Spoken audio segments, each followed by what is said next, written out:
আসসালামু আলাইকুম। তোমাদের ধর্ম তোমাদেরকে মসজিদ ভাঙতে শিখিয়েছে, আর আমাদের ধর্ম আমাদেরকে মন্দির ভাঙতে নিষেধ করেছে।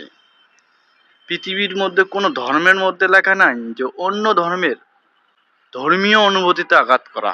তাই আমাদের ধর্মের মধ্যে ওই রকম নাই, আমাদের ধর্মের মধ্যে লেখা নাই যে অন্য কোনো ধর্মের মধ্যে অন্য কোনো ধর্মের ধর্মীয় অনুভূতিতে আঘাত করা। তোমাদের ধর্ম অন্য কোনো ধর্মের ধর্মীয় অনুভূতিতে আঘাত করা শিখিয়েছে, আর আমাদের ধর্ম অন্য ধর্মীয় অনুভূতিতে আঘাত করতে নিষেধ করেছে। তোমাদের ধর্ম অন্য ধর্মের উপর হামলা করতে শিখিয়েছে, আর আমাদের ধর্ম অন্য ধর্মীয় ভাইদেরকে নিরাপত্তা দিতে শিখিয়েছে। পার্থক্য তো বুঝতেই পারছেন। আপনাদের কাছ থেকে ধর্মীয় অনুভূতির সবক আমাদের শোনা লাগবে না। তোমাদের ধর্ম তোমাদেরকে শিখিয়েছে সংখ্যালঘুর উপর হামলা করতে, আর আমার ধর্ম আমাদেরকে শিখিয়েছে সংখ্যালঘুদের নিরাপত্তা দিতে।